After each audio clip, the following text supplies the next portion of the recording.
2 ዓመት በፊት አግብቼ ነበር። ነገር ግን ትዳሬን በ6 ወር ጊዜ ውስጥ ነው የፈታሁት ትለናለች ባለታሪካችን ጽዮን ግርማ። ግንኙነታችን የሚጀምረው በኮቪድ ወቅት ነበረ። በዛ ወቅት ይሰራ የነበረው እሱ ራይድ ነበር። በዛ አጋጣሚ ነበር የተተዋወቅ ነው። ትውውቃችንም ቀስ በቀስ አደገና ወደ ሪሌሽንሺፕ አደገ። በዚህ ሰዓት በግንኙነታችን በጣም ደስተኛ ነበርኩ። ፕሮቴክት ያደርገኝ ነበር፣ ይጠብቀኝ ነበር። ብቻ በአጠቃላይ ደስተኛ ነበርኩ። ታዲያ አብረን መሆን ከጀመረን ጊዜያት መቆጠር ከጀመሩ በኋላ ግን አንዳንድ ደስ የማይሉ ባህሪያቶችን ያሳየን ጀመር። ታዲያ በዚህ ወቅት ባህሪው ይሆናል ብዬ ችላ ብዬ አለፍኩት። የተለያዩ ደስ የማይሉ ባህሪያቶችን እያሳየኝ በሪሌሽንሺፕ ውስጥ 1 ዓመት ቆየን። ከ1 ዓመት በኋላ የፕሮሚስ ቀለበት አደረገልኝ። በዚህ ሰዓት ተወዛግቤም ነበር፣ በጣም ደስ ብሎኝም ነበር። ፕሮሚስ ቀለበቱን ካደረገልኝ በኋላ ማለትም ከ1 ዓመት ቆይታ በኋላ አንድ ነገር ሰማው። ራይድ ይሰራባት የነበረችዋ መኪና የሱ እንደነበረች አድርጎ ነበር አክት የሚያደርግ የነበረው እኔ ጋር።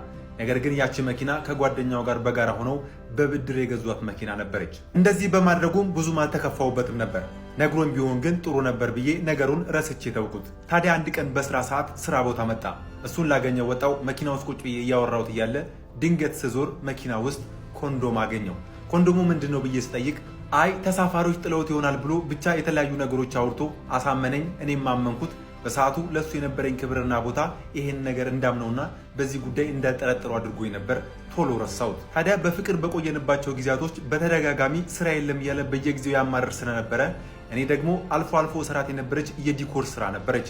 ለምን ዲኮሩን አብረን አንስራም የሚል ሀሳብ አቀረብኩለት። በሰዓቱ በጣም ደስተኛ ሆነ። አብረን እንድንሰራም ተስማማን። ስራውንም ለመጀመር ከአባቴ የተወሰነች ገንዘብ አመጣውና ስራዋን ጀመርኳት ትላለች ባለታሪካችን። ስራውን ከጀመረን በኋላ ስራው ጥሩ እየሆነ ሲመጣ እሱም በራይድ የሚያገኘውም እኛን ደግሞ ከዚህ ከዲኮራ በምናገኘውን ገንዘብ እቁብ ጀመርን። እቁብ እየጣልን እቁብ የምንጥለው ገንዘብ የኛ ደርሶ ስለነበረ ገንዘቡን እንዲያመጣው ጠየቅኩት። ታዲያ ግን አንድ ነገር ሰማው። ያን ሁሉ ጊዜ የእቁቡን ገንዘብ ጥሎ አቅም ነበር። በዚህም ብዙም አልከፋኝም ነበር። በሰዓቱ ቢደብረኝም ቀስ ብዬ ረሳሁት። ያስፈለገንን ገንዘብ ከሌላ ቦታ ፈልጌ ያመጣውና አሟላሁት። በየጊዜው እኔ ላይ የሚሰራቸው ስህተቶች ተደጋጋሚ ቢሆንም አንድም ቀን ግን ይቅርታ ጠይቆኝ አቅም። በየጊዜው መጣላት አለ፣ በየጊዜው መጨቃጨቅ አለ። በዚህ ሰዓት ደግሞ እኔ በየጊዜው አለቅስ ነበር በሰዓቱ። በጣም የሚገርመው ደግሞ የዲኮሩን ስራ ሰርተን ከጨረስን በኋላ አንድም ቀን የሰራሁትን ስራዬ ያምራል፣ ቆንጆ ነው ብሎኝ አቅም። ሁሌም ስራዬን እንዳጣጣለው ነበር።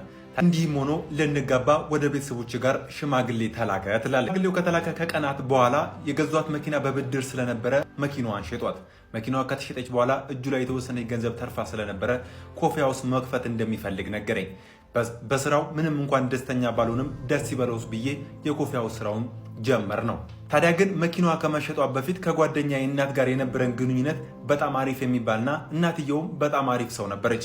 መኪናዋ ተሽጣ እጁ ላይ የተወሰነች ገንዘብ ስገባ ግን እናቱም ጭምር ተቀየረችብኝ።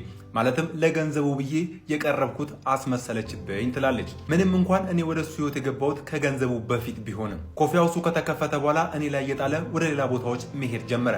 በዚህ ሰዓት ጫናው በእኔ ላይ ከፍተኛ ሆነ። እሱ ለእኔ የሚሰጠኝ ትኩረት፣ ለእኔ የሚሰጠኝ እንክብካቤ በየጊዜው እየወደቀ በየቀኑ እኔን ማንቋሸሽ፣ እኔን መገልመጥ፣ እኔን መተቸት ስራዬ ብሎ ያዘው። ብቻ ከእሱ ጋር ያሳለፍኳቸውን አብዛኞቹ ቀናቶች በየቀኑ እያለቀስኩ ነው ያሳለፍኳቸው። ታዲያ በዚህ ግንኙነት በጣም ስለደከመኝ በቃኝ እንለያይ ያልኩት።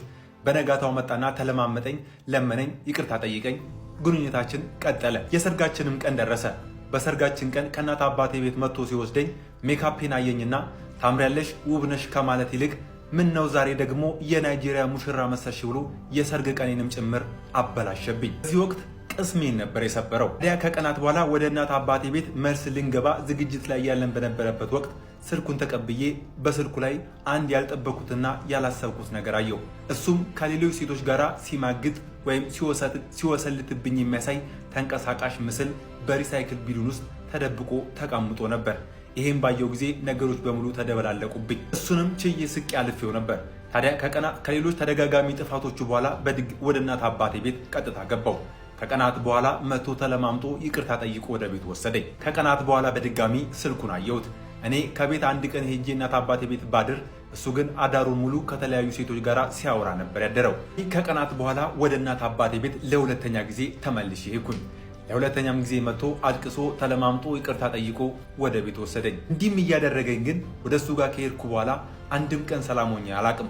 ሁሌም ለቅሶ ነው፣ ሁሌ ያዘን ነው፣ ሁሌ ጭቅጭቅ ነው፣ ሁሌ ስድብ ነው፣ ሁሌ ትችት ነው። ታዲያ ግን ይህ ሁሉ ሲሆን ለቤተሰቦቼ ሁሉም ነገር አሳልፌ አልነግራቸውም ነበር።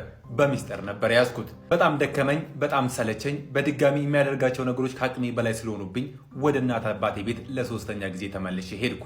የተፈጠረውን ነገር በሙሉ ለእህቴ ነገርኳት። እህቴም ለቤተሰቦቼ ነገረቻቸው። አሁን ከሱ ጋር ሙሉ ለሙሉ ተለያይተናል። በዚህ ሰዓት እስካሁን ድረስ ከሱ ጋር በሆን ኖሮ ፊቴ በሙሉ ማዲያት ለማዲያት ይሆን ነበረ፣ ህይወቴም አጭር ይሆን ነበረ። እህቶቼ ሆይ ከኔ ተማሩ። የወደዳችሁትን ብቻ ሳይሆን የሚወዳችሁን፣ የሚንከባከባችሁን፣ የሚያስብላችሁና የሚጠብቃችሁን ወንድ ምረጡ ስትል መልእክቷን አስተላልፋለች እህታችን።